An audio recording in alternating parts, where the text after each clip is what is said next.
One amazing person that made all this happen, and that is Kara Senzari. Kara, come over here. Woo! Oh my gosh. We could not have done all this without Kara. And Tracy. Thank you, Tracy. Tracy, you did a great job. So these ladies put this whole thing together. Unbelievable. Food's okay tonight? All right. So, all right, we're going to go ahead and get started. Again, my name's Tommy Stevenson, OP Operating Principal for KellerWilliams Western Upstate. And we've got these 5 amazing people on the panel. You guys have all seen the flyer. We're going to go ahead and get started. What we'll do is I'm going to pass the mic to you, and we'll go all the way down, and then I'll grab it from Dan, and we'll come back. Okay? All right, so listen, you guys, if you have a question, write it down, because there's going to be time at the end for some Q&A that you guys can ask them questions, okay? Yeah, write them down. There you go, Christy. Okay, so number 1, please tell us your name, how long you've been in real estate, and what cities and counties you work in real estate. So I'm going to let Michael start. And Michael, also, I want to know where you're from. So tell them where you're from, but what cities you currently work in real estate. Okay? Here we go. Yes, sir. Michael Kotzen here, KellerWilliams Asheville Market Center. Thank you guys so much for having me. Really appreciate it. I grew up in Boston, moved down south 10 years ago. That's why I don't have an accent. And but I really love it here. Great quality of life, great people. And I've been in real estate sales for 3.5 years. I actually met Tommy kind of randomly. I was popping around to different real estate offices downtown Asheville, and this woman was like, "Oh, you're a great kid, but you should go meet Tommy Stevenson. He's more up your alley." And and I met him and got a really great vibe, great feeling, and so that's just a little short version of the story. Tommy got me into real estate, so I give him a ton of credit and definitely turned my life around in a time that really needed it. So, so 3.5 years in sales, and I cover 4 counties in the Asheville area, and things are going good. Things are going good. Life is good. Anyway, I'll pass it down. Hey, I'm Katie Prendergast. I am also selling real estate in the Asheville market. We cover mostly Buncombe and Henderson counties and then the surrounding counties from there. I have been selling real estate now for 6.5 years. I have a team now in the Asheville Market Center, so we are... The team was formed in 2016, and so I've been running it solo for the first several years and running it as a team for the second half of that time. So I have a lot of experience going both ways on that. And I think that's it. You guys have all the rest of the details on your flyer, right? Awesome. I'm really happy to be here. Excited.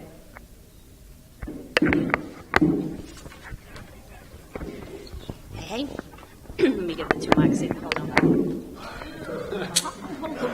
I'll hold the wine. Fireworks. I'm the fun one in the group. I'm the only one with a glass of wine apparently here. I don't know how that happened. And it's nicely filled thanks to the bar in the back. I'm Ayla Chapelier. Most of you have met me in the past. I'm from Anderson office. We cover, I'd love to say Anderson, Oconee, and Pickens, but I think we gave up Oconee to you. So we primarily work out of Anderson. We work out of Anderson office and cover primarily Anderson area. I've been in real estate. Funny enough, it's my 20th year. It will be next month, and close. But I started when I was still in college. So I started as a solo agent on the team, and then built the team since then. And we'll go over the composition of the team in a little bit, but. I think that's all we're supposed to say at this point, right? All right. Here's Oconee. Okay. This one. Okay. We primarily sell Lake Kiwi to tell you. Oh, still got another. How many do?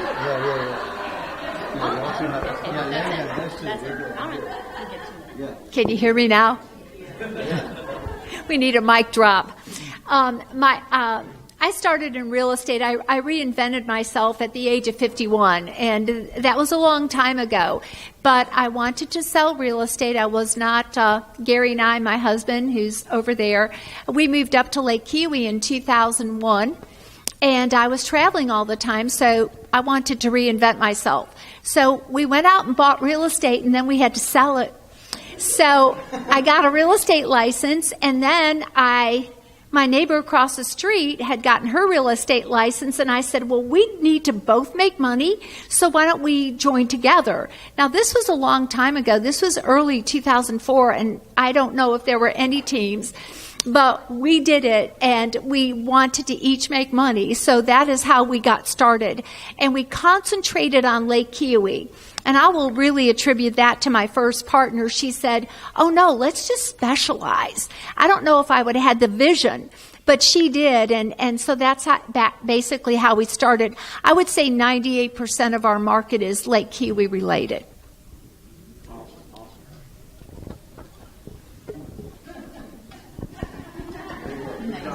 All right. Hey there, I'm Dan Hamilton. I'm from Greenville and work primarily just the Greenville market. We get into a little bit of the west side of Spartanburg, a little bit into Powdersville easily. We'll take a little bit of the crumbs from Cindy Fox Miller over there, but we try to stay in Greenville. Been in real estate since 2002. The founding partner of KellerWilliams Realty in Greenville Upstate, which was the very first KellerWilliams office in the entire state of South Carolina. So we failed our way forward, and now it's grown to where we are today. Started a team in 2006, more out of necessity than the desire to necessarily have a team, and we'll get into that here in a minute. But just mostly Greenville. Yeah. All right. Hey, round of applause for these. Thank you, guys. Yeah, I want to thank Dan Hamilton. He also hired me in 2006. In March of 2006, Dan hired me to be the team leader in Greenville. And then Dan allowed me to go and help build KellerWilliams here in Western Upstate. And if you guys that have been with us for a long time, you know we opened in October of 2009. So we are celebrating our 9th year this month. So thank you, Dan. Woohoo! Okay, I just realized we don't have the statistics are on the flyer, but for the video, we don't have your numbers. So on this next segment, we're going to do your numbers. So year to date, how many closed? Let's just do sales and units year to date. Is that cool? All right, so the next question is, what's the organizational chart for your team? So what we want to know is how they have set up their team. Do they have an assistant? They have buyer's agents. They have listing specialists. They have a transaction coordinator, general manager. And so, guys, tell me how your team is set up, and I'm going to draw it out on this chart right here. So Michael, sales and units, and then how your team is set up. Okay, cool. There you go. Yeah, so here we go. All right, so Katie just mentioned thank you guys, and I just want to reiterate thank you guys for having me. Much appreciation. And I've sold 23 houses this year. I'm an individual agent, and I've got 11 deals under contract right now, which is shaping up to be an awesome end of fourth quarter for me. And I have one part-time assistant. Really need her to kick into gear to be full-time soon. And as far as like buyer agents and any other parts of my team, like if I have extra buyers, I refer them out for a little fee, or if I need a showing assistant, I just hire someone. I guess the next logical step is to get a team. These guys all know about that, so I'll pass the mic. Hold on, Coach. Yeah. The 23 units, how many sales? Like 5 million? Yeah, it's 5 million. Yeah, I think the Flyers. I've had a couple sales since the Flyer stats, so yeah, it's like 5 million now. Yeah. All right, Katie.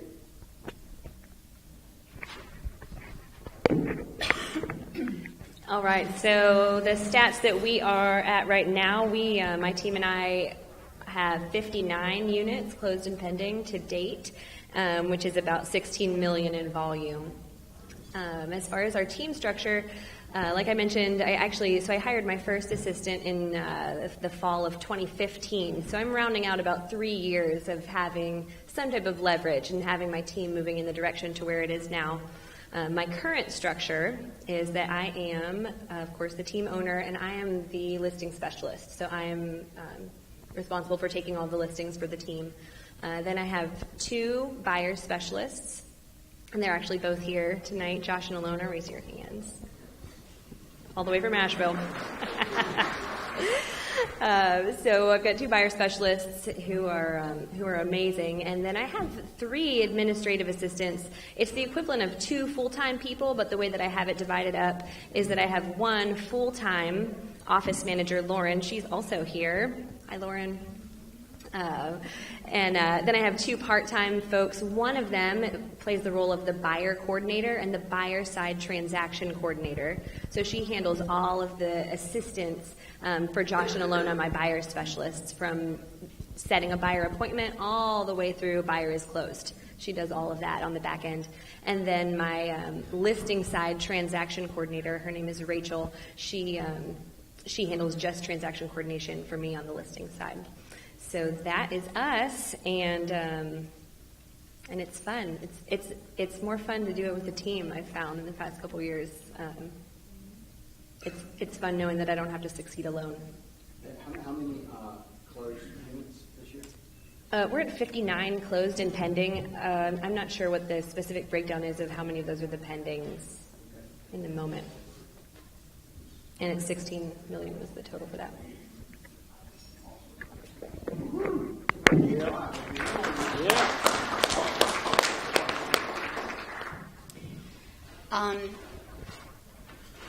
Well, let me start with the numbers. As far as the units, we have 91 units closed so far. As of September, end of September, we're at $20 million, right at $20 million, and pending and closed about 26 total for the year. My team it's a very lean team. We've always had a lean, mean machine, as I laugh. It's my husband and I. We work together. I started as a solo agent in I was on Terry Anderson, which is our broker in charge. I was an assistant. When we became, I was always on her team for years. And then when we became actual Terry's team real estate, she opened her own company. I became a solo agent for several years. I hired my first assistant in 2004, I believe. After that, we stayed with just me and I had 1 assistant. Then we joined with my husband. I hired my husband in 2009 when we became KellerWilliams.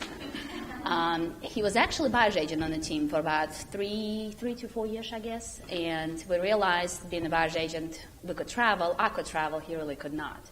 So that became a problem. I do listings and I still work with buyers. He was primarily at that time a buyer's agent, so that created a little bit of an issue. When we would go out of town, I could still sell, he could not. Or somebody else had to be there to help, and there was a lot of challenge involved with that. So a few years ago, we decided to transfer him from just solo buyers to listings and buyer's agency. Same thing I did. I concentrated on listings, but we work with buyers. We had a long track with buyers in the last 20 years, so they come back and we have to sell houses. So Craig and I work together now as a team, and we have 2 full-time staff within the office. We have 1 full licensed assistant, which is Tracy here. Her primary job is a listing coordination, listing assistant. She's also licensed because when we go out of town, we need somebody else on staff that can sign a contract, do all the actual agency work. And then we have a full-time closing coordinator. Last year, we had added a buyer's agent to the team. I can't say we had a buyer's agent this year. There was a situation within the family that kept him away from the job. So we still officially have a buyer's agent, but like I said, we had just a few transactions. He's been unavailable for the most part of the year, so hopefully that will change next year. So right now we got 4 people plus a buyer's agent on the team. That's it. Awesome. Okay, perfect. Thank you.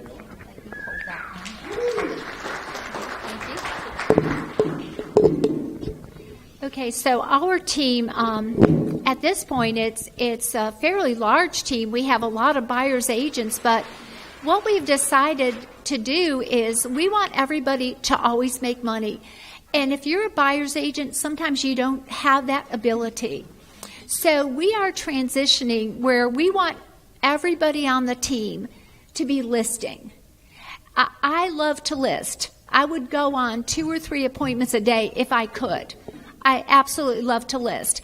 Our whole team is moving toward listing because we always want our people to make money. And so right now, that's kind of what we're focusing on. We have our whole tables over there. That's, you guys just, kind of raise your hands or something. And, we are successful because we're all committed to, showing up. Part of success is just show up. Show up, take a lead, work the lead, follow the lead, hold on to the lead, and then try to convert them, one way or another. Our office, we were very fortunate. When we joined KellerWilliams, about 4 months into it, we hired Nancy Seegers, and an unlikely candidate, but she has been amazing. She stayed with us. We've been with KellerWilliams almost 5 years in December. And she's been with us most of that time. I would call her our office manager. And we have a part-time assistant also. Her name is Heidi. And then the rest of us we just try to go out and produce. So that's our structure. No general manager. Share your numbers. Oh, okay. As of this afternoon, I think we had 106 transactions. 65 were listings. So listings help you to survive. And I think it's about 37 million. I'm not sure.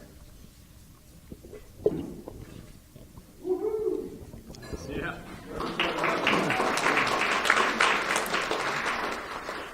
I like your price point. You'll hear mine here in a second. So I'll give you my numbers first. We've closed 118 units year to date, about 25 million. We have another 3 million pending right now.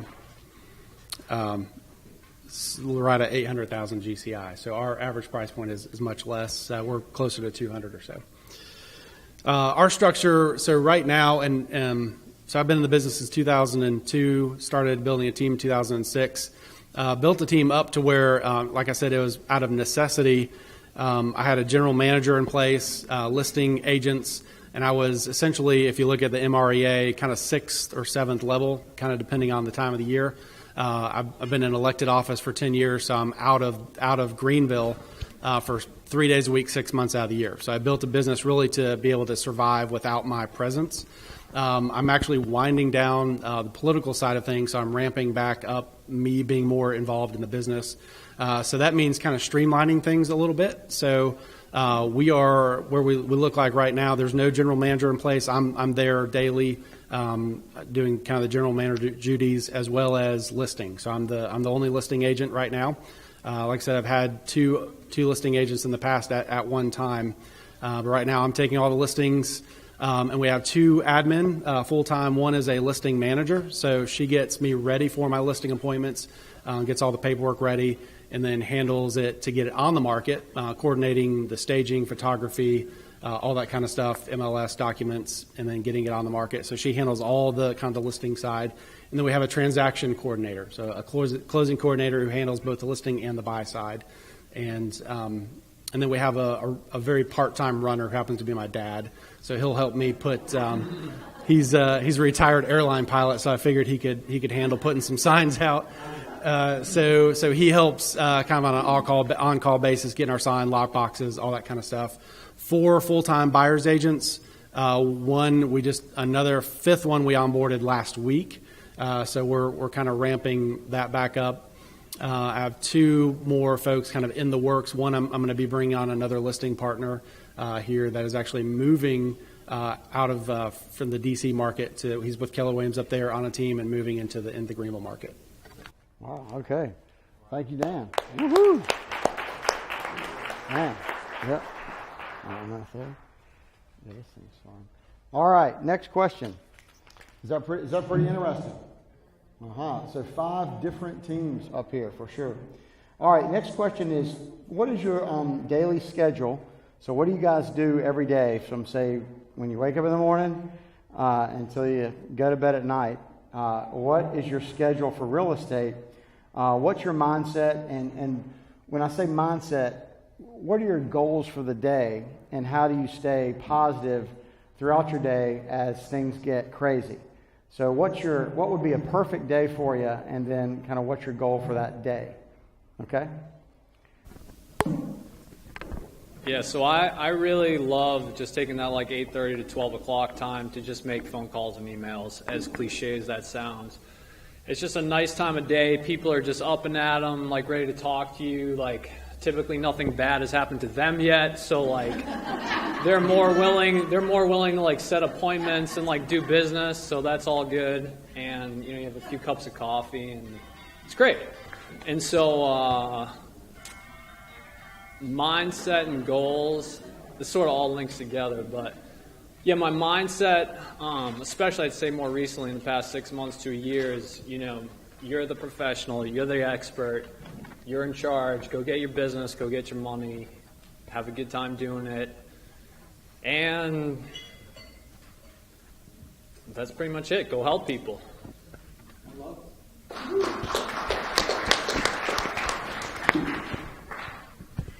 So I have really structured my day around two big things. The first one is that I am a mom of 3 little kids. I have a 5-year-old, a 3-year-old, and a 5-month-old. So it's busy at home, and it's busy in the business. So what I have done is I've actually created my team and my schedule based around the fact that those are my two realities. The reality is I have little kids that I'm taking care of every day, and that I have a business that I'm caring for every day. So my day starts really early. I'm usually up by 4:30 or 5 doing all of the things for myself that I'd like to do. All of the personal priorities that I have happen early. Then, of course, my kids are up not long after that, so I'm taking care of my kids and my family from whatever time they wake up until I leave the house around 7:45. We have a pretty tight structure on my team. We have a team check-in every morning at 8:30. Usually we are working on scripts for at least a short amount of time following the check-in, and we start lead generating on the phone at 9 a.m. So that's happening in the mornings. Our lead generation schedule goes from 9 to 11 or 9 to 12. And after that, we are on appointments, ideally. So we're setting appointments, going on appointments, and keeping that in the afternoon. For my buyer specialists, of course, they're also fitting their schedule or scheduling their showings into that time. So that's what the schedule looks like. And I'm working in the office 4 days a week between 8:30 until about 3:30. As far as my mindset goes, I'd say the most important thing that I've learned and that I'm doing is that I'm focusing on a really limited number of activities that will produce the greatest possible result, because there's just not that much time in the day.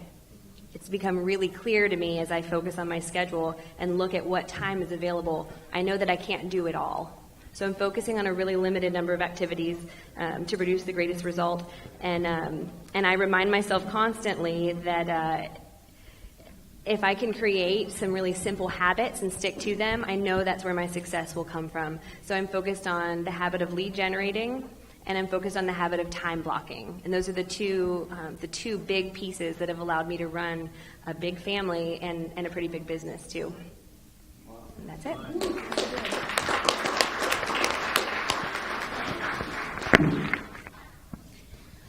If anybody knows me in here, they know mornings are not my time. So 8:30 to 12 is not my lead generation time. I have, obviously, my husband and I work together, and then we have a 10-year-old. And honestly, being in it a little bit over 19 years, my personality is go, go, go, go. I don't like to sit still. I don't like days with nothing to do, even though sometimes it's kind of nice, but I find something to do, because if I do, I get depressed. I feel like I'm useless. So I've done that with job, personal life, at home, whatever I do, I tend to be on my feet until late at night, and I drop after a while. I'm a night owl. I used to teach classes at night till 10, so for me, 10, 11, 12 o'clock is my bedtime. So mornings, I'm up about 6:30. I'm just not up. I'm there, and I go through my emails usually. That's I laugh aside, it's my quiet time. I respond to emails, I respond to calls, but I'm not great at lead generation and talking to people about when I'm really in business at 8 o'clock in the morning. I'm there, and I'm listening. I'm just not responding usually. And neither is anybody in my family. We've trained everybody, including our child, but don't respond. We just kind of sit and drink coffee. He was 6 months old, and he would sit on the couch, drink milk. I would drink coffee. Craig would drink coffee, and we'd just sit there, silently smiling at each other. 30 minutes later, we're all awake and good to go, and we'd move. So my schedule, most of my stuff, I actually do, and when we get to lead generation, I'll explain a little bit more.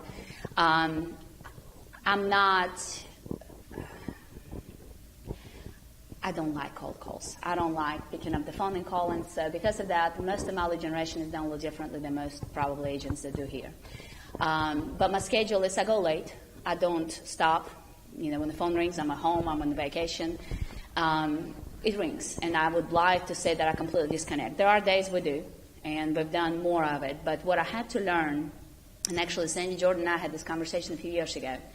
My son was about 5 years old, and I think it clicked. I realized that he was 5 years old, and I think I missed the first 5 years of his life. And when I say that, I was there, and I was present. I was in every soccer game and every football game and whatever games we were in. But my mind was not. So I was very focused on what I was doing and involved in what I was doing while being there. And I think there's a difference between being there and the difference between being present. And I laughed because my first vacation I took with him on spring break was about 3 years ago. We went on the cruise, he and I. We left Daddy at home to work. But it was the first time my child realized spring break is for vacation. Usually spring break was, where do you go this week? Because school is out, we've got to figure out where we're going to go. And I sat down and I thought, it was a year that we did great. It was the first year we went number one in Anderson, and we did great. I loved it. But it was a year that I looked back and I said, okay, I've built an account, I've closed, I've done well, and I met the goals. We exceeded the goals. But I was frustrated. And I sat there and I was like, I was tired, I was worn out, and I felt like I could not just relax periodically. And even though that's my nature and that's what I like to do, it got to the point where it got frustrating. So that's when we turned Craig to listings and decided he's going to do more listings than buyers. We decided that it's okay to lose some income, to allow other people make it, and to have a little bit of life. And I took my child, we packed up a week before, and we got on the cruise with the rest of my family, and we told Daddy bye, and we came back a week later. And we learned to concentrate a little bit more on spending quality time with each other and with Jack, and also taking some time off. My theme is always, I'm not everybody's agent. That's why, lead generation systems and Zillow, a lot of times, they don't do well with me. They'll call me like, well, you don't respond to all your calls. I'm like, no, I don't respond within 30 seconds. I'm not going to. I'm not an agent that does it, truthfully. But we build a business, we concentrate on building a business where we have created a job that we do that people remember and hopefully come back to. And because of that, they're okay if I call them an hour or two later, not every 30 seconds. But I also realized I'm going to blink one day, my child's going to be 18 years old, move out of the house, and I'm not going to have anything to look back at. So we've taken more vacations. Now, the year after that, I went a little crazy. I took a few vacations. So I scaled back down a little bit from that. But, it got to the point where I love what I do. Honestly, I do. I don't strive to build for KellerWilliams agents here, the 7th level team where you can step out. That's not my goal. I do the job I do for 20 years because I actually like real estate. My best part is not to manage. My best part is not to do something else. The best part of my job is to actually work with people one-on-one and get to know them and them like me and then come back to me for 5 more houses. And we have those clients. As long as I've been in real estate, I've sold and bought their houses. It gets tough sometimes, but because I like the job, it keeps you going. But there's also balance that you've got to achieve. No matter how well you do, no matter how great it is, there comes a point in your career where you're going to get going, and it's great. But you have to set boundaries of how far you're willing to go and what you're willing to sacrifice to get to certain places. And after a while it's great, It affects your personal life. It affects how you feel about things, and it affects how much you like the job. So if you're going to stay in it long term, I started at 18, 19 years old. I'm in it for a long haul. I couldn't continue the way I did for years and a year and a year after that. So now, my motto is always, there are times when, we are on vacation sometimes, and we are somewhere else. We went to Paris for our 15th anniversary, and both of us were on the phone sometimes, and both of us were on the computer, and we do that. Nicely enough, my husband works with me, so first part of the day, depending on which time zone we're in, we'll pull out the computers, and we'll go through our stuff, and we'll respond to phone calls, we'll respond to emails, because at that point, both of us can relax, and we can go sightsee after that, because while everybody's dinging my phone all day long, I can't relax anyway, neither can he, so we can pretend like we're relaxing, but we're not. So we pop our computers, we go for an hour, but I have a coffee, and I sit around and do it, and I was like, it sucks sometimes to do it. But in the same time, it also, I would rather be doing that in Paris than have no job or nothing to do. But what I'm saying is, I was like, as frustrating as it seems when you're paying for vacation and sometimes you just want to disconnect. But, there's a client that wants to talk to you. I've got a very good team, a very capable team, but there's a client once in a while and there's an issue. They want me to pick up the phone. And I know those times, and I pick up the phone and I call them, but that's why that client comes back. Now, I don't let clients abuse us. My clients know very well my morning schedule. They leave a message, and I call them back usually around lunchtime. But they know it, and they appreciate it, and I appreciate them understanding it. But one thing I always tell new agents in our office, and I always remind myself and my husband, if it was this easy, everybody else would do it, and everybody do it with the same level. There's a reason why people get out of real estate, 80% of them first year. And there's a reason why we produce what we do, and there's a reason why we do what we do. And yes, it comes with some sacrifices sometimes, but I'd rather have those, and again, sit somewhere else, drink coffee for an hour and go sightsee than have no money to pay for that vacation with. So, if it was easy, everybody else would do it. And that's really my motto when I feel like I want to shoot somebody periodically. But, it's my job, and I'm good at it, and that's why they're here, and that's why I'm here. So, but I think that's it. I'm a long talker. One thing I'll say about Ayla, though, is she does a lot of extracurricular activities with charities and hospitals, and so she's out in the public a lot. And so she does have a huge sphere of influence, and that's where a lot of your leads come from, is people that you know and work with. So it's just a different way to do lead generation, right? I love it. That's why we have 5 different people. I love it. I know, yeah. It's going to be hard for me to follow that. And first of all, I'm the only one on the panel that's not raising children anymore. All I can say is it's something to strive for. I'm just saying, I am very much a morning person, but I am not an evening person. I'll tell you, I'm looking for 5 o'clock every day because I'm looking for a glass of wine. But I really love what I do, and it's very hard a lot of times because I might care for my clients more than they care for me. And that's just a very hard reality. Yes, I do like to respond as quickly as I can. It's not always a good thing, but that's just my nature, and I'm not chasing kids around, so I have more time than everybody else. But I am an early riser. I do follow a pretty strict schedule. I find that the morning is the best time for me to get through a lot of important things, and by the time I get to 1 o'clock, a lot of the stress of the day is gone. Because you're hitting all those big things, in my life at least, right away. And then as the day progresses, I just feel a lot more relaxed. And so my mindset, I'm 1 of 9. I've always wanted to be the best at what I did. And I've always thought that was a worthy goal, so I don't want to give that up. And that's about it.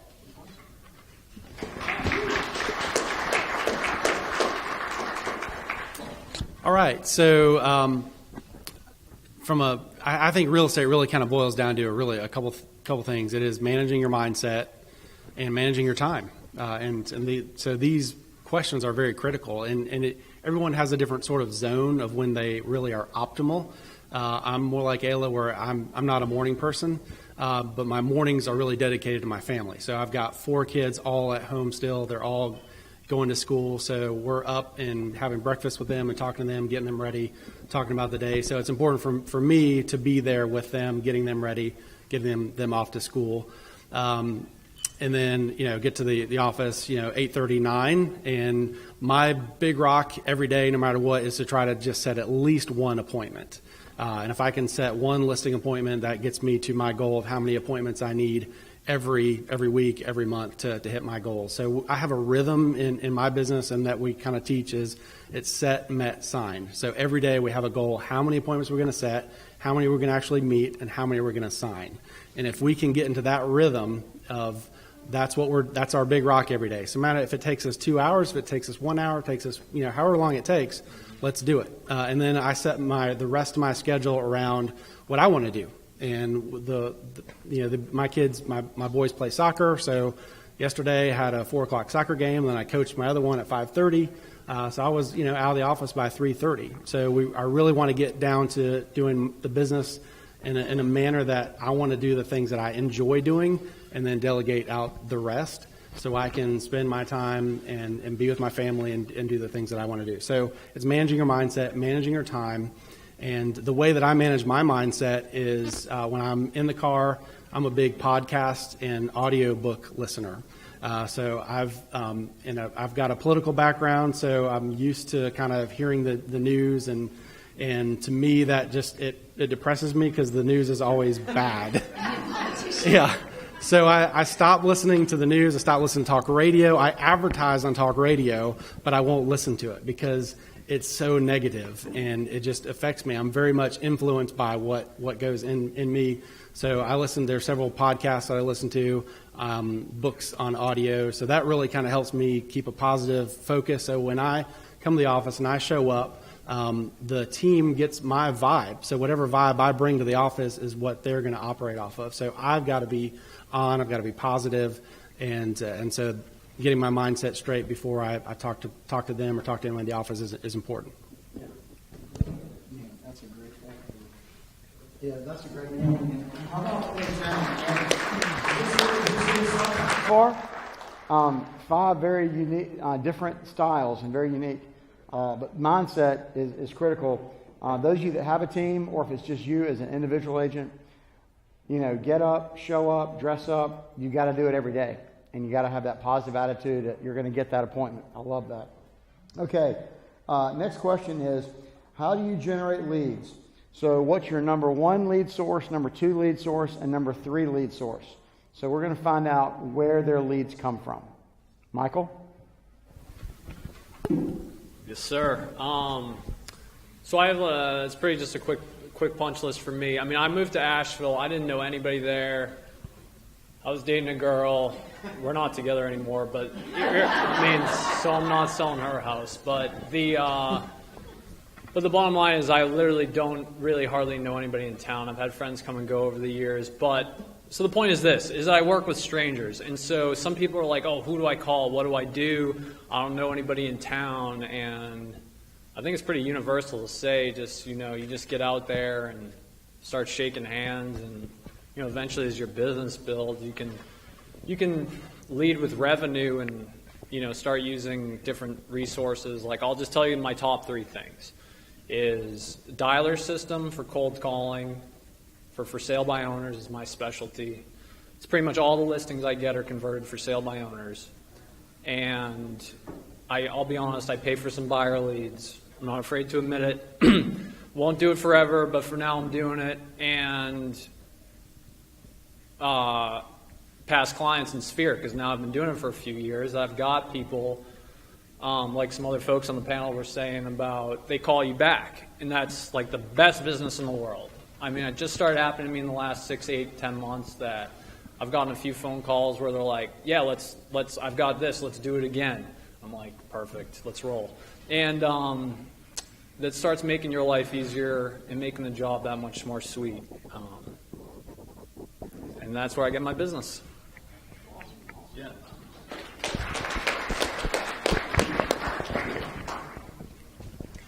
All right, so our business is built very strongly on a database model. So I've been in the business, like I mentioned, for about 6.5 years and have been building the database that whole time.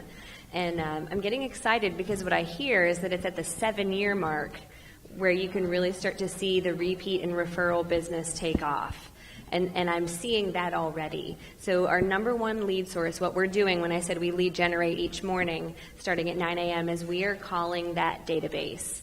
The way that we have it structured right now, and this is relatively new, but we're really excited about it, we have it structured so that we are able to pull lists out of our database, and we use eEdge, so it's just the classic eEdge, nothing fancy. We pull lists out of that database, and then we put them into a dialer. The dialer that we use is called Mojo. Some of you guys might be familiar with it. And then we're able to move through those lists really quickly so that we can talk with more people in a more effective way. The people that we know best are the people that we are talking to specifically to invite to client events. So our goal right now is to host 4 client events each year. So that means that quarterly we have the opportunity to speak with the people in our database about something that's easy to talk about, which is who wants to come to a party, who wants a free pie, who wants to come to this event, whatever it might be. It gives us that opportunity to say, we have something great we'd like to invite you to, and while we have you on the phone, who do you know who might be making plans to buy a home, sell a home, or invest in real estate? Or what are your real estate goals over the next year? How can we be helping you or helping more people like you? So that's the big one, is our database. The second place that leads are coming from for us is from paid internet sources. So that's something that I got really great advice early on. Someone said, don't spend any money until you've made some money. So I didn't start doing that early. I started doing that a little later, and we check our return on investment to make sure that the money's coming back. The reason that it works for us is because of the database. Most internet leads are usually about 12 to 18 months out from actually purchasing or selling a home, so you've got to have a system for actually keeping in touch with them for over the long haul. And that's something that we've succeeded at because of the database and our commitment to making those calls for a long time. I joke that the game we're playing is I'm the last agent standing. If you're still calling, they're going to choose you to do business. So that's the second source. And the third source that we're doing is actually agent-to-agent referrals. So we are always looking for other agent partners in other cities and other states who have business that they would refer to us. And we're always looking for opportunities to make referrals as well for another source of income. And I think that's it. Those are my 3 sources, and my technology is eEdge and Mojo. That's it. How many people do you call in the database every day? What's your goal for that day? Okay, Tommy asked, how many people do we call each day? So our goal, it shifts depending on where we are and if we're on goal or off goal. But in general, our goal is to be making 15 contacts per day each. So ideally, if you can make 5 contacts in an hour, that would take 3 hours. If you can do it a little more quickly, then it would take a little less time. But if we're doing that, then we're having a good day. Awesome. Yeah.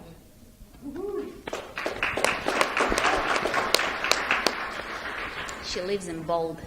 15 contacts a day. Almost put me under. I did. Lead generation sources. When I started real estate, I went to a class before we were not KellerWilliams back then. I worked for an independent brokerage. And the class was marketing class at Myrtle Beach. And Nell Pastel, I don't know if she's in business still. I don't know if any of you heard of her.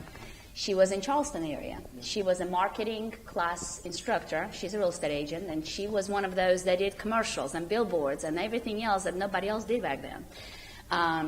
So in, I think it was 1999, I went to a class, and the thing that stuck with me was her opening statement. She said, whatever you do, the goal is to have 80% of your business to come from your lead, not lead generation, 80% of your business come as referral. And at that point, I don't think anybody really talked to me about referral rates. I was literally 19 years old. She said, you know, you can spend money, you can do a lot of stuff in this business, but the goal is referrals. She said, if you can do whatever you need to do in your business to create referrals, that is gold. And at the end of the day, listings are gold, yes, everything else, but referral business is free. So I remember that, and that's the only thing I remember from that class. I remember there was a commercial that she had, and I watched that, but that's all. But I remember thinking about it, because like I said, it was my first or second year in real estate at that point, and I was wondering, I worked with my mother. She was the team lead in KellerWilliams terms, the Rainmaker, and I got some leads from her, but honestly, like I said, I was 19 years old. It's not like I had a database of people that I didn't grow up in this country. I was 3 years in.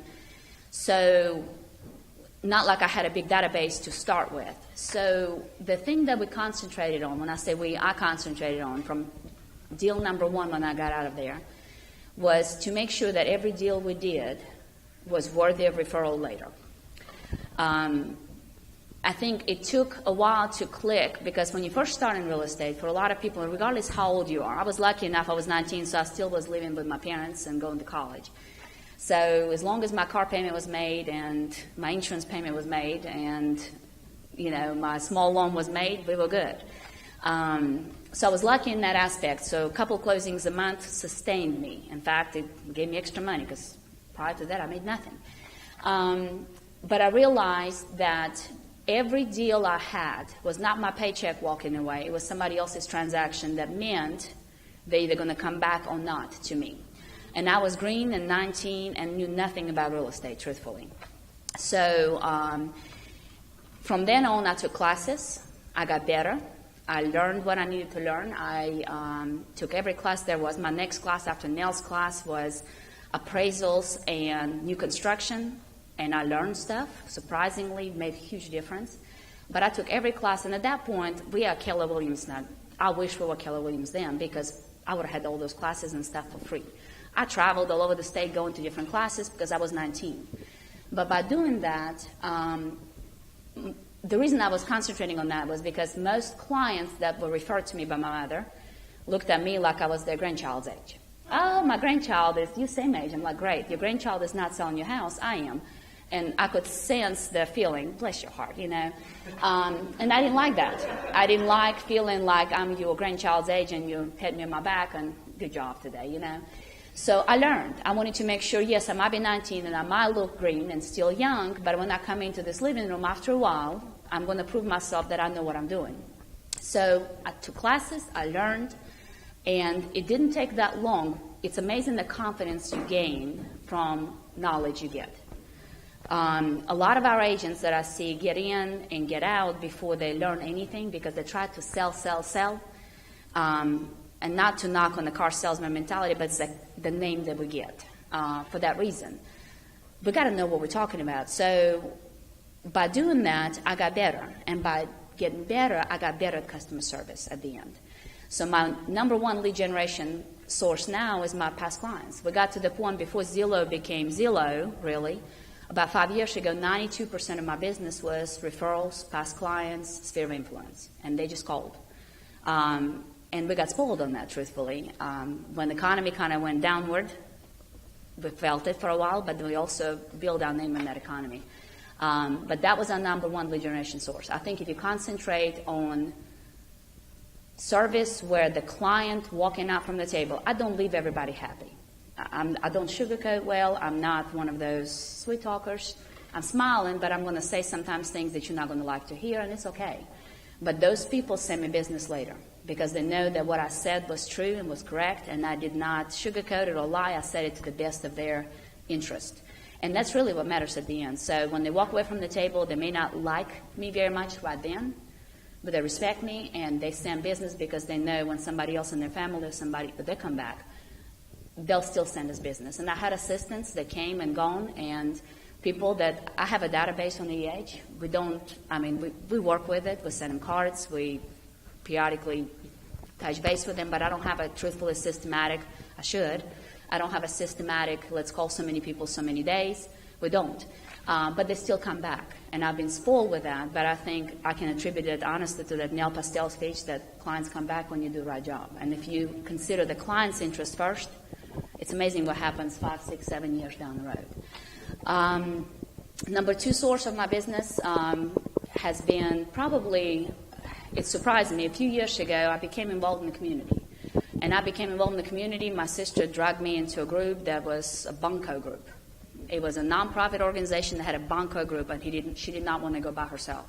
And I say a few years, it's been about 11 years now. And I joined it. And I was surprised from the reception I've got, and I got to know more people because honestly, I sold real estate, but I wasn't really that involved with a lot of people in Anderson. Anderson's not a huge community, but it's not that little either, so it's not like you know everybody. But the more I got to know people, the more I received business from them. And I also realized there was a lesson learned. You don't join civil groups and social organizations for business because they can see it straight through you when you do that. I joined it, like I said, my sister joined me for Banco. I don't even play Banco still. But I got to know the girls, and I got to know the people, and I got to volunteer. And honestly, I believe in the cause of what we did. So by volunteering, getting involved, and I got to know half an Anderson through those because you serve on one. And if you really do a good job, you really believe in what you're doing. Other organizations started asking me to serve, and before I knew, I was in 3 different boards, and it just kind of happened. But those sources introduced me to people that I never would have introduced to myself personally, truthfully. It might have taken years, but it did. And at this point, we have a lot of friends, a lot of clients, a lot of sphere of influence within businesses, organizations. I realized in Anderson, and probably most other towns that you live in, the busiest people do the most service. Funny enough, it's not the retirees, it's not the ones who stay home, it's the ones who have the most on their plate, do the most within the community. Those are the ones we met. So, and they appreciate when you do your best in the middle of everything else you're doing, and you're actually doing it honestly. So that's my second source of business, is a lot of them as people that I work shoulder to shoulder with, cleaning up things, building things, doing whatever. And the third source has become Zillow. And Zillow has become a surprising source of business, and that's why I said, prior to Zillow, we had 93% market share from past clients, but we've asked for referrals early on. So, and not referrals, but reviews. So when Zillow came on board, a lot of our clients are past clients, so they didn't mind giving reviews because they came to us. I didn't call them, I didn't ask them for business, they just kept coming. Most of my listing appointments, they call us, come see us, we come in, and we get the listing. So it's been kind of nice, but because of that, they're also very easy to give a review. Right now, if you look on Zillow, and as far as I can remember, I think we're still number 1 in Anderson when you pull up on reviews. People look at those. So I signed up with Zillow for no other reason. I don't get a lot of leads for buyers and stuff like that from Zillow, but by being premier agent with them, I come in on the top 4 on the right, the little choices for the agents. And the reason I do that is because they can see my reviews, and they can see our sales, and they can see our numbers. And that makes phone ring. I think if it was not there, I would just one of the 4.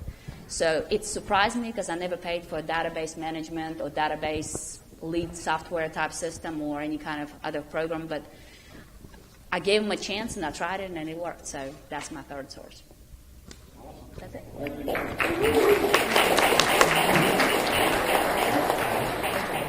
Thank you. Okay. Well, surprisingly, ours are actually the same that's already been talked about. I think your database is extremely important.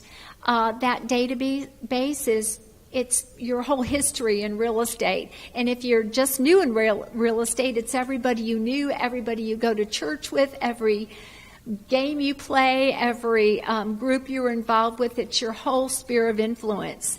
And you just need to let them know that you're out there and you're in real estate and this is your passion.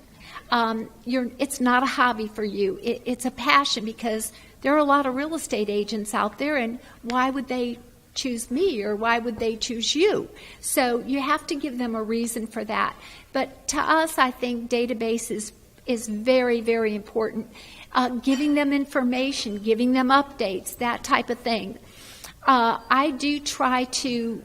like to phone people. I'm on the phone most of the day.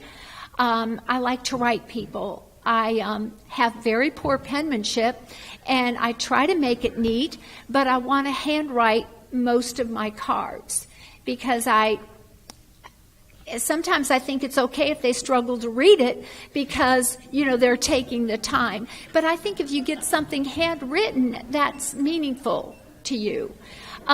So we send I send a lot of personal mail as well. So database primary, we always try to give information. The second lead source would be we're also very involved in our community. I think a lot of agents are. Just be out there, show them that you care, do what you can for them, and so what? So other agents are doing the same thing. Give them a reason to want to be with you and remember you. And I would say the third thing is, interestingly, Zillow. We do pay Zillow. One beautiful thing about KellerWilliams that I really like is that it is your listing, it is your lead. And that is really critical because you know that other agent's not going to pop up number one on the Zillow right-hand side. So we pay for leads on Zillow. I hate it, but we're going to do it because it's important. And and plus, if you've got a team, you want to give your team members leads and opportunities to generate some income, and then convert that person to a client, and then that person goes in your database, and then that person becomes your repeat client. So, same thing, same three.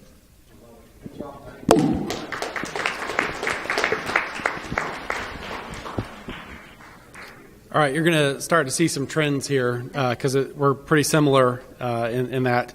So I don't do cold calls. I don't do for sale by owners. It's just not my personality. So when I got into real estate, I had to figure out a way to generate leads in a way that worked for my personality. And I figured out really quickly that real estate you're in the lead generation business, right? You're not in the real estate business. You can love to look at homes all you want, but if you don't have anyone to talk to, anyone to go show those homes to, you're not in business.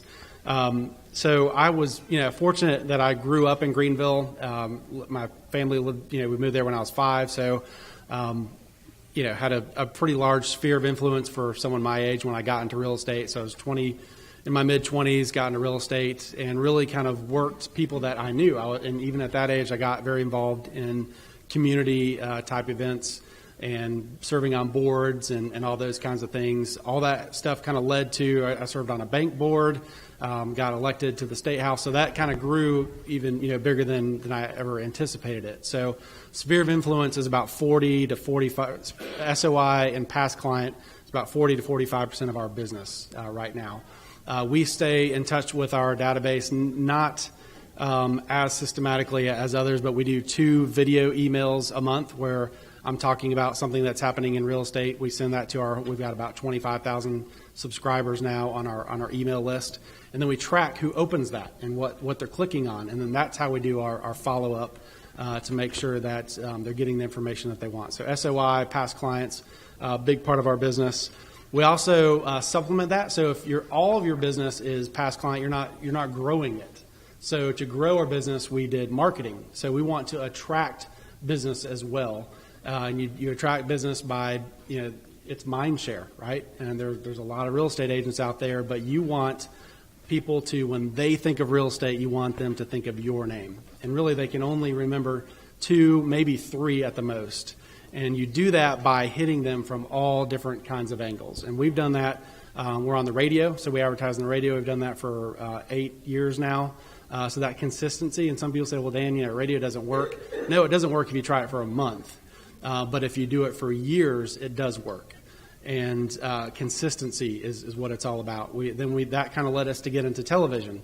And then we did some billboards. And billboards gave us opportunity to actually come on a TV show where we now have a regular segment on real estate every month on Your Carolina. And all that just kind of builds on each other. And then we take that stuff that we do on TV, on the radio, and we repurpose it. So we podcast it. We use that for our videos out there. It's on YouTube. It's on Facebook. And all those things kind of work together where by the time someone calls us and they say they want to list their home with me and we ask them, how do they hear about us? They say, everywhere. We see you everywhere. And that's what we want. We want them to when they think of real estate, they think of Dan Hamilton. That's the guy I got to call. And we have call to action on our radio, call to action on everything that is just very, very consistent, and so that it's drilled into their head over a period of years. And then recently, real estate is changing so fast. Doing postcards, all those kinds of things, I think they work. But when's the last time that you bought or sold anything because you got a postcard in the mail? We all go now and we ask our friends, right? We go online. I need a recommendation to go to dinner this weekend. So online reviews are becoming really, really huge for us. So Zillow is one of the main places. Those are the people that are going to look for real estate. Zillow is, whether we like it or not, they are top of the mind aware when people think of real estate. So we pay a little bit to be on there as well. And I think you kind of have to do that. I'm not, some of us are embarrassed to say that we do that, but we do. I mean, that's where people are going. And what we want to do is build a lot of 5-star reviews on Zillow. And so we use that. We also, Google, that's a big place for us to do reviews as well. So we get an amazing amount of business now from people that just call us up and say, we've looked online, your reviews are amazing, we want to work with you. So those would be the top 3: SOI, TV, radio, kind of using and repurposing all that what I just call content, and frankly Instagram now, and we'll talk about some of that maybe later. But using all those different things, pulling them all together, repurposing them, and then putting that content out there. Again, just keep the one question. Yeah. Why don't we go straight to this next question? The biggest challenge you see in real estate now or in the future? Where's the biggest challenge? Where do you see your challenges in real estate? I just think it is the way in which people are making decisions now. It is so different from when it was 2 years ago. So really, keeping up with that. And if you think about where people are spending their time, it's right here, right? All the time people are on their phones, all throughout the day. So we need to be there as well. We need to be in their phones, and then we need to be showing on their Facebook feeds, on their Instagram feeds, in their emails, on their texts. Really the best response we get from online leads now is texting. I don't know about you guys, but if I don't recognize the number, I do not answer the phone. And so I'll wait, or if someone texts me, at least I know who it is, and I can text them back. So our database system, and we use Boomtown. It allows us to reach people that way by email, by text, by phone calls, and allows us to track all those things. So everything, it's the backbone of our business, and everything works out of Boomtown. And so challenging, wise, the way that people, I think sort of this next generation, the way that they make buying decisions, I think it's going to be challenging to sort of keep up with it and make sure that we're on the front side of it. This whole iBuyer thing that's coming along, there's a lot of money.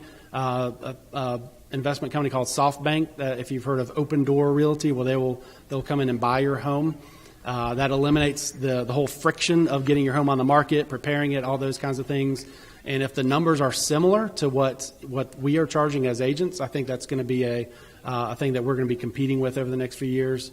So there's billions and billions of dollars being put into real estate technology, and it's all designed to get you and I away from the client and not be that first point of contact. So our challenge is to make sure that using technology, using high tech, high touch, that we are still that top of the mind aware. When people think of real estate, they got to think of you.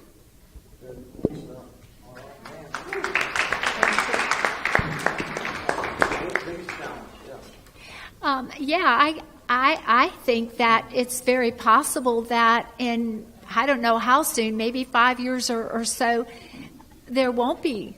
They'll try to get the real estate agent completely out of it, and they probably can in some way or another, be able to enter a house with some security code, show it to yourself. Right now we're using Matterport on some of our homes. We're using drone videos. A lot of people are, and I'm sitting there thinking, this is all out on the internet. How is there security with your homes anymore? Is there liability to have all this out there? In the future. Those are things that, really cross my mind too. I like to take our stuff down once we have sold a house.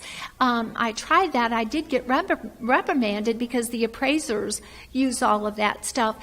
But in my mind, I'm thinking, if they can get rid of expensive hearing aids, they can get rid of real estate agents. And the question is how they do it. How do we become not dispensable?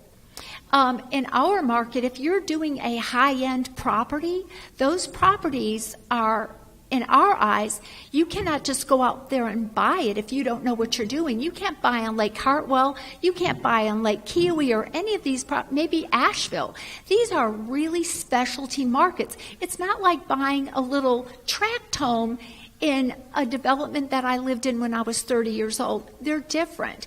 So when a question comes up from one of our clients about why is my house, this happened to us 2 days ago. The neighbor called my neighbor, who's our listing client, and said, your house should be $40,000 according to Zillow. Well, we have it priced at $875, and quite honestly, that's probably too high. So I said to her, do you believe your house is worth $940,000? Do you know where that valuation came from? Because I do. And then I laid out why her house was not $940,000, how Zillow does not know what she has, nor do they know what they have. They have an algorithm that is imprecise. And so as agents, we have to be able to go in there and refute that because we know more than the appraisers, we know more than Zillow. But at some point in time, with all of this accumulating on the web, they'll have all of our stuff that we've paid for, that our experience and our expertise has provided. And at some point in time, unless there's something that's coming down the pike, we're giving them that information right now. So, yeah, I wonder what's going to happen in 5 years. I really don't know. But I still want to be around, and I'll be older than most of you by then.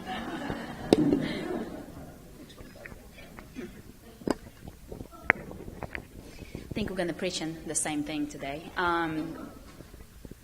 I think when you look at the horizon as to what do we see as potential challenges, it's the same thing. I've got a while before I'm going to retire, and I'm not going anywhere. So I want to stay in business. And honestly, there's a couple challenges. There's immediate challenges that we're experiencing now, and that's a challenge which is a kind of good one. It's a great market challenge. We have everybody and their mamas getting in real estate. And that's a common thing in the upward moving economy and a great market. Usually when it kind of takes a little dip, we clean the house and we come back up. And, the beauty of that is we've got, we're growing as KellerWilliams. We're training. We're getting new agents, which is wonderful. But it's also, for all of us, immediately saturating the market. So all of us have more competition in today's market. So it's a good and a bad thing. And it gives some of our agents that are a little bit old school, and some of us who've been there for a while and take for granted the fact that we're going to walk in and get a listing. Once in a while somebody comes in and just takes it from under me, and it ticks me off, but, puts me on my toes and reminds me I'm replaceable once in a while. So that's an immediate challenge, and that's something to consider and realize that you got to come prepared to every listing, to every appointment. You don't take for granted the fact that it's your aunt, uncle, mama, daddy. Hopefully not mom and daddy, but aunt and uncle would probably fall for somebody else, possibly. But, people that you feel like you've got their business, you got to come prepared. I've went in the listings before overconfident thinking, here I am. And I didn't get the listing, and I'm like, what are you thinking? But, it's an immediate market, and it's a good thing. And you know what? For some of the new agents that are taking them from people that have been in business for a while, kudos to you, because we all been there and we've all done it, and it keeps me on my toes. It helps you, and we all move along. Long-term issues, yes. You hear Amazon selling houses online. They may not be doing it in Anderson, Oconee, and Pickens County yet, but will they try? Absolutely. So the challenge is how do we become relevant to our clients who are looking, especially younger clients. Somebody who's been, of a certain age that they still like their personal relationship. Old school, I guess we'll call it. I'm close to 40, but I like somebody there, and I like somebody to tell me what to do. I had somebody one time send me a bunch of papers to sign for insurance. I'm like, stop. Call me, tell me what I need to answer questions, fill them out, and I'll sign them, because that's my personality. I don't like the stuff. But somebody who is a younger age, who does not want the personal interaction, who does not need to talk to me for an hour in their living room, they want to send me stuff online, they want to take pictures, they want to have house sold, and they want to do closing without coming here. And some of you have closings. We've had closings. I've never met the client at this point, which is great sometimes, but, it tells you they also don't need us sometimes, so they might be feeling they may not need us. So I think a challenge for us is, how do we make it valuable to somebody? How do we explain to them that Zillow is not the correct number? How do people come into somebody else's listing and make them make more money on the house when they sell? Because sometimes Zillow is right, sometimes they're way off, and most of the time they're way off. So it depends on us. It's up to us to come in and prove a point what our worth is. And that goes back again to education and who we are. When we walk in and we can't answer the question, why should they hire us over somebody who's online that's charging flat fee for a small amount, there's nothing wrong with that. If that works, it works. But what are you going to say to a client that says, this is my other option, why should I hire you and pay you whatever percentage you charge? Because they can do the same thing. They stick a sign, they put an MLS lockbox, and they stick an MLS. What's the difference? So if we can't answer that question, we'll lose a listing. And we don't just lose a listing for ourselves. We've been overcoming this mentality of who we are as a group of realtors for years and years and years. And technology has now made it easy on us because it become a tool in everybody else's hands that they teaching us how to do our job. And they arguing with us about value. And you have to know what you got to answer. Why did you price that house? So if you come in with that number because Zillow told you to, it's a problem. So that's a challenge I see, is we're going to have to become more educated and know what we're talking about and have a confidence with what we're saying before we walk in that door. Because otherwise, we're going to lose it to the other agent first, but pretty soon we're going to lose it to somebody online who's going to charge a flat fee and let you do the job because they're just as educated as some of our agents are, and that's the fact.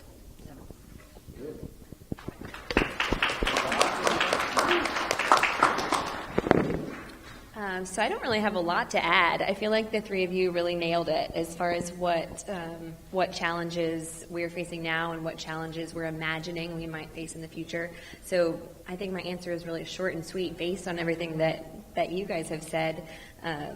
My goal right now to meet those challenges is to make sure that I'm building a business that's really sustainable for me and for my team. And we're doing that by focusing on what our value proposition is and creating a customer experience that will cause people to choose us as all of these things potentially happen. So that's really it. Short and sweet. Great, thank you.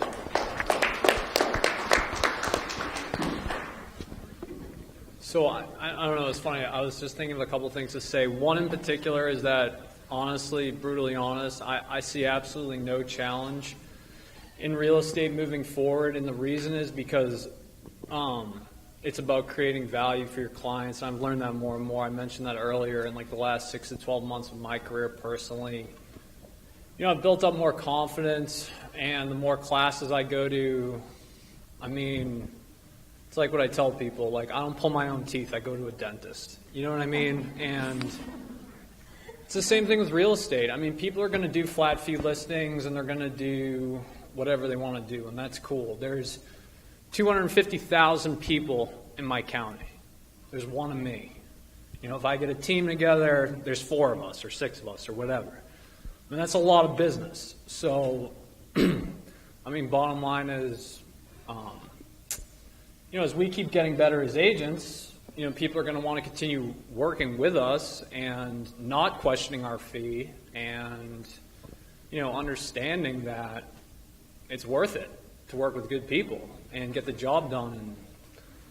And, that's my answer to that question. That's it. Yeah. Good job. To reiterate all these things, you guys are if you're with KellerWilliams, I think most people here at KellerWilliams, you're with the best company there is out there in the world right now. And we are spending $1 billion on technology. And what's coming out in the next 3, 4, 5 months from KellerWilliams is going to help keep the value proposition with the agent. And that's what Gary Keller's creating with the technology at KellerWilliams. And you'll start seeing that in the future. What if you knew somebody wanted to list their house before they knew they wanted to list their house. Would that be of value to you? Sure. That's what we're going to do. So you'll see that coming out here pretty soon. Second thing I would tell you is database has never been more important ever, because it's a relationship business. And so as long as we keep in touch with our database, past clients, friends, and family, they're going to want to use you to sell their house because of that relationship. So use your e-edge. Thanks, Katie. Use 33 Touch program, all that. All right. I want to go ahead and open it up to the audience to ask questions. The last question was, what advice would you guys give the audience? And I'm sure that can dovetail into this as well. But who would like to ask the first question of our panel? Joe. All right. Katie, you're using the edge. I know that they really don't have a good heating program unless you pay, I think it's $500 a month extra. Are you doing that, or are you on your basic pro EH program? So the question was, does EH have a working 14? Yeah, so that exists, that team e-edge system, and I am not using that. The way that we do it is I just have everybody on the team log in as though they are me, and we just use the one system for all of us. And we have, so e-edge, if anyone is using it, it's not perfect, and we have just figured out how to come up with a lot of hacks to make it work for us. So we have different symbols that we use, and we have a method for creating and systematizing and creating groups and status and type. We can talk about the database all night long, but we create hacks to make it work. We all just log in as one person, and it's really good. Thanks. Thank you. All right. Another question. Yeah. Quick question for Dan. I think with any industry, half the success is between your ears. Probably more than half. So I also like podcasts. I do a lot of traveling in my car, listen to audiobooks and podcasts. So I know that hopefully nothing is sponsored here, but do you have any podcasts that are great for motivation and great between the ears? Sure.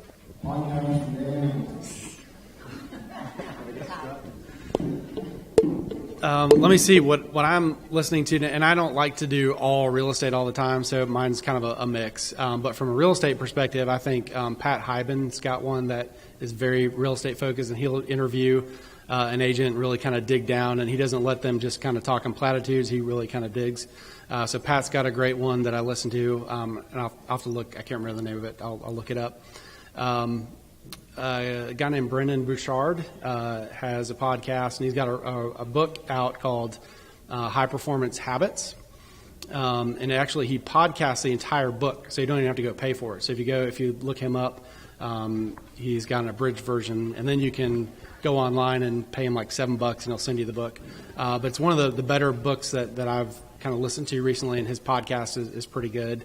And then in my role, I have to bring a lot of leadership from different things. So leadership podcasts are important to me. A guy named Craig Groeschel, who's a pastor in Oklahoma of Life Church, has probably the best leadership podcast I have ever heard. He does it once a month. It's very intentional. It's got a focus. He's got show notes that you can download if you want to do it with your team. It's a really good thing. So those are kind of my top 3 right now. Woohoo! Thanks, Dan. Okay, next question. I can say something. This was sort of an interesting story because I was just looking at my text real quick because one of my best friends, when we were like all in our 20s and like going to fish shows and just screwing around and whatever, he was like grinding hard and saving money, living in his parents' house, buying apartments in Buffalo. Long story short, he sold a package of 50 plus apartments to a investment group and made a killing. He was like the first one in our group to like really make it. And when I got into real estate, I was like, Benny, dude, you gotta keep me in mind if you do anything big. He like parlayed his 50 units into a 200 unit building in Cleveland, and long story short, I mean, he's like one of my best friends, but I always follow up with him. I always plant the real estate seed. And I'm always like, dude, you gotta think of me if you're gonna do anything. And as tough as that sounds, and maybe I'm preaching a little more to newer agents who have less experience with this, and it's a little more difficult to like plant that seed sometimes with your family and friends. I actually got a text right before I got here from him being like, I just won this house on auction for like $215,000 and I'm going to flip it for like $285,000 and I need an agent in Cleveland. Set me up with an agent so you can get a referral. So what's the point of this story? The point is that keep plugging, stay in touch with your database. You never know when things are going to pop up. And that's just like, it's just a beautiful thing. And that's all I want to share. Yeah.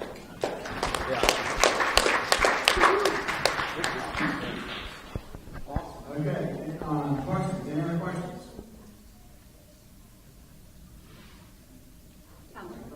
Montello, you got something? All right. How did you transition when you started building a team, and how did you train like your first couple of times? So how did you transition from an individual agent to a team, and how did you train your first couple hires?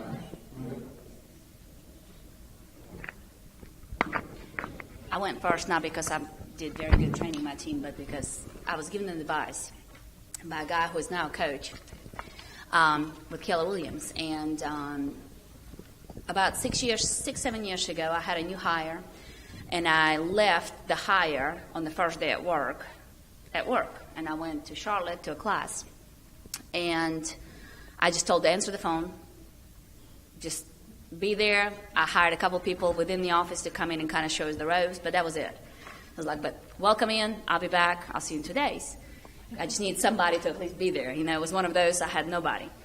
And I was talking to a classmate in Charlotte. We were in a training course for KellerWilliams, and I said, the question was, what's your biggest challenge right now? I was like, I don't know how to train her. I don't have a manual. I didn't have a manual. I didn't have anything specific because the job is kind of a little bit of everything. And the advice he gave me, he said, if you hired, do you feel like you hired the right person? And I said, yeah, I do. I went through the ropes, and I did the interviews, and I did all the interviews and every test and everything you can give them a disc. I started with disc and everything else in between. I said, but yeah, I feel like it's the right person. And he said, give a direction as to what you want her to accomplish, but don't give her the how. Unless there's specific systems you have that you need her to get through. He said, you need to relax and let the person that's in place for that job to find the ways to train themselves. He said, the right help is not going to sit there and tell you, train me. The right help will ask you, what do I need to do at the end? And they will get there. He said, you're not in the age of something that they can't find. They got Google. They got Intranet, they got KW Connect, they got every single video and everything else in between. And the whole point was, he's like, if it's the right person, they will train. So I did have to give direction as to how I wanted things done, what the end result was. But I can honestly tell you, the people that were right people in place, they trained themselves. They trained themselves. They asked me if they can. I gave them freedom. I said, if there's a class you need to take, tell me. If there's things you need to learn, ask me. If there's people that I need to hire to bring here, I will bring them. But you need to tell me what you need to know. And when they knew what the end result goal was of their job and what they needed to do, they told me what they needed from me. And they trained. And that was eye-opening because I was trying to do everything and train 1,000 jobs, and it was hard to do.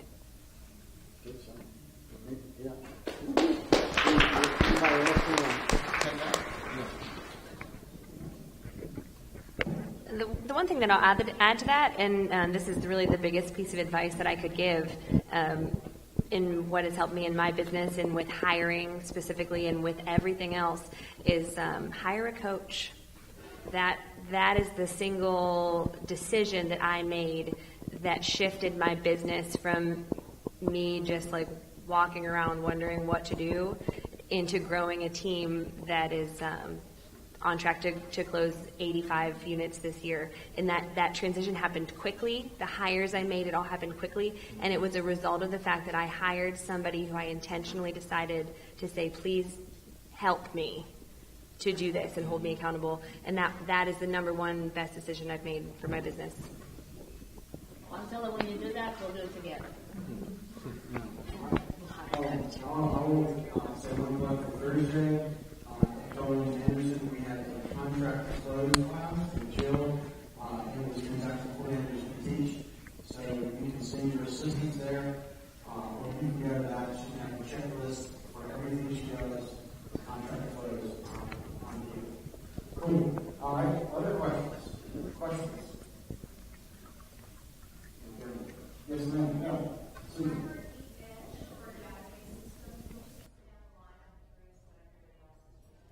Okay, so for database management, what's everybody using? What kind of system are you using to keep in touch with your database? Michael, you go first. And why they're using it, okay? So I also use eEdge. I happen to think it's a great system. I've been using it since day one, so I'm used to it. I can use it like the back of my hand. Does everything I need to do. In addition to eEdge, I subscribe to MailChimp. It costs me like $50 a month. I can do like unlimited emails to like thousands of people in my database. I pay for eEdge as part of my agent bill, so I might as well use it. And I also think it's a great system. So that's not even sounding like KW, Kool-Aid crazy or whatever. I think it's a good system. So, anyway. We use eEdge because we've always used eEdge, and it works. Yeah. I didn't feel like changing because then I'd have to learn something new and blah, blah. So that's all. We use eEdge. I've used Constant Contact. I've used Top Producer. We ended up with eEdge. I think people overcomplicate database. They concentrate more on the database than actually what they do with it. They make it very sophisticated, very exciting, and very pretty, and do nothing with it. It's as simple as picking up the phone, sending them a card. You can find their number, you can find their address. Now, you can take notes and put some stuff in it and be able to, with some of the databases, maybe categorize things differently. But like I said, I think people overcomplicate it. I use also Excel spreadsheets and notepads too, but that's a whole other thing. But simple. We do not use eEdge. We use Gmail. We started out with Yahoo back in the day, and now we're on Gmail, and we use MailChimp.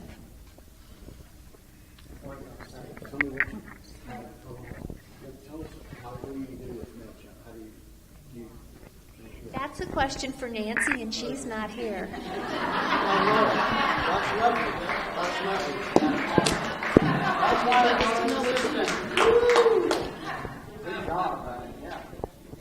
So really, the best answer to this question is whatever database that you're actually going to use is the one that you need to use.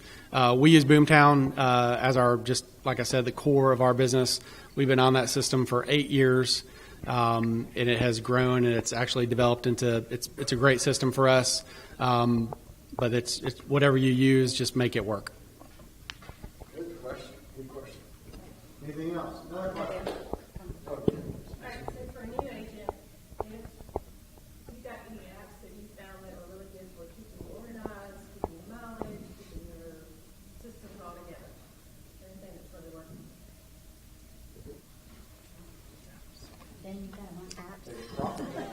Profit Dash is a KellerWilliams app that can track all that. Yeah. What's it called? He's checking his apps. I don't use it. But there is, I can't remember what it's called. Hurdler is the one that KellerWilliams, yeah. So it'll, like Hurdler, and it's a KellerWilliams one, and there's like a free version, there's a paid version. You can run basically your P&L off of it. It tracks your mileage. The only thing my profit share pops up in it, so I do like that. But just stay tuned on technology. Your world is your mind is about to be blown. The KW command is going to be rolling out from a database standpoint. The Kelly app is just getting smarter and smarter. So within 6 months, our whole world will change from that perspective.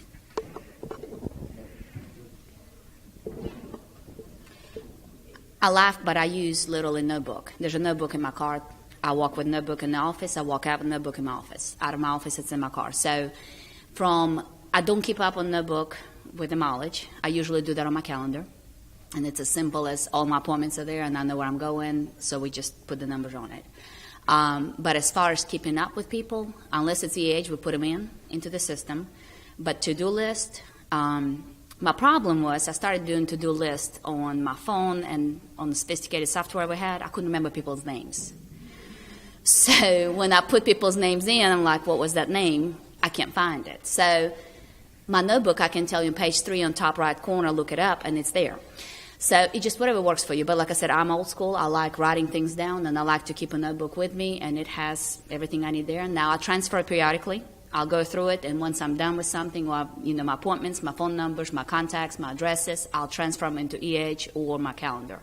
But as far as just running daily to-do lists and stuff, I like to write them down and check them off and scratch them through. It gives me a peace of mind when I scratch it through. That's everything to add to that? All right. Okay.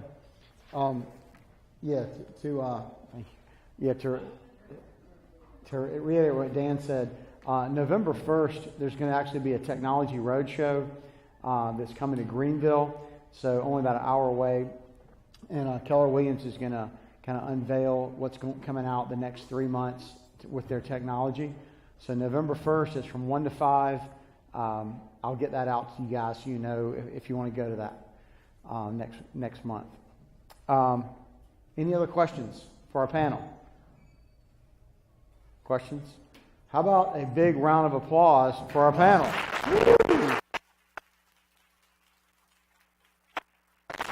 Yeah, huh? I think they wanted you to have both. Oh, is this not working? Oh, I got one. Oh, yeah. One thing I do want to point out, and thank you, Kara, again. Oh my gosh, Kara, what would I do without you? You're doing great. Woohoo! Woo! We're going to be back here again. October 24th is a Wednesday. We have business planning. How many of you guys have been to KellerWilliams business planning before? Okay, good. So we're going to have it right here in this room, October 24th. It's from 9 to 5. We're going to go over the 4 models in the MREA book, as well as your CGI calculator and goal setting. But it's a great time of the year to get ready for 2019. So October 24th, and our instructor is going to be Roger Nix. So, woohoo! Tell Roger I said the sexy Roger Nix. Yeah. Yeah, that's pretty funny. Yeah, that's right, Ron. Okay, so Roger will be here. We'll have a lunch. It's like $15. You get lunch, and we'll have some cookies in the afternoon, all that. So, October 24th. All right, one more round of applause for our sponsors. We've got Kenny Rhodes Insurance and the drawing. Yeah. And Carrie with Movement Mortgage and their group. Thank you, guys, at Movement Mortgage. Woohoo! All right, so Kenny's got the drawing. Did everybody register? Hold on. Uh-oh. Hey, let's got to register. Hang on.